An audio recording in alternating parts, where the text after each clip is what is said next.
What is going on, ladies and gentlemen of YouTube? Today, I'm going to be showing you guys how to use Apple Carplay. Now, this applies to any car. I'm going to turn on the air conditioning. So, as I mentioned, this applies to any car with CarPlay, but with this Toyota Camry, excuse the dust by the way, it'll be a little bit different. If you want to learn how to install it, click the link below. More videos to come. Make sure to subscribe and leave a like. So first off, I'm gonna mute that. First off, you're gonna want to make sure that your car has Apple CarPlay. Now, if you have, it's only on newer cars, 2017 and up. I'm pretty sure 2017 and up. So on the Toyota Camry, you're gonna click on menu, and you're gonna have all these buttons. Projection is the first dead giveaway that you have Apple CarPlay. That means that you have the software, because Apple CarPlay, it's simply just taking your phone and mirroring it onto your display, and they just change the layout a little bit so it's easier to use. So it's gonna say projection, and if you want to dig a little bit deeper, go to setup, and it says CarPlay. Make sure CarPlay is on. It will not work if this setting is off. It won't even show up. Now, I'm gonna have to, wow, this is an old iOS. Okay, this is my mom's phone, by the way. So first off, you're gonna need to plug it in. Once you plug it in, it's gonna do that. And then you're gonna go to home. It's gonna say Apple CarPlay connected, and that is a good sign. So you're gonna click on Apple CarPlay, and there it is. There's everything.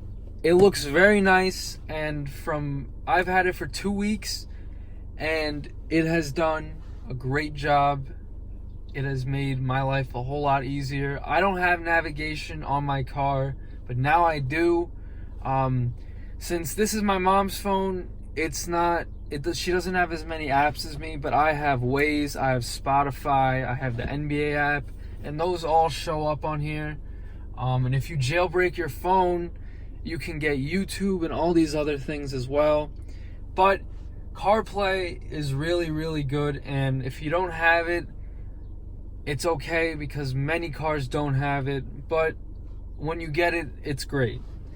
Now, if you want to edit the layout, the only thing you can really do is once I enter the passcode, you need to go into settings, and then under general, you go to CarPlay, and then you click on CarPlay. My mom's friends are all texting her. Hai 5 nuovi messaggi di Fran al gruppo che include and now Siri. It's all Siri. You can't type anything. Ignore. Cancel. Jesus. So if you want to move the apps, it's all right there. And when you move it, it'll show the movement on the screen, which is very convenient in my opinion. Allow CarPlay while locked. That's necessary to keep on. And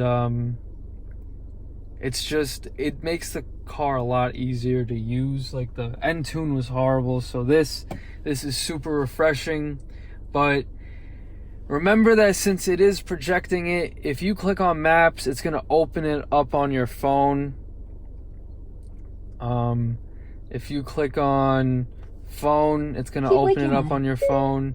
And you cannot type anything, so it's all Siri unless your car is on park. And also, it is convenient having Siri, because all you need to do is hold the home button for a few seconds, and then you can ask Siri anything and it'll just tell you. It reads texts. The layout is so nice when you're listening to music. You can listen to podcasts. It's just a blessing to have. It also, while you're using it, your phone needs to be connected, which is kind of like annoying. But if you get a long charger, I have a 1-foot charger to make it easier, and I don't like wires. So, yeah, having CarPlay has really made my car feel a lot newer, a lot more up to date with technology. I may be over exaggerating, but for it as a car owner, like, this is a very useful thing to have because I have free navigation. I can listen to podcasts. I can text with my voice, which is better than texting and driving. You just gotta type what you want. You just gotta say what you want to type, and it does it for you, and it's very clear. So yeah, thanks for watching, and if you enjoyed, leave a like. See you in the next one.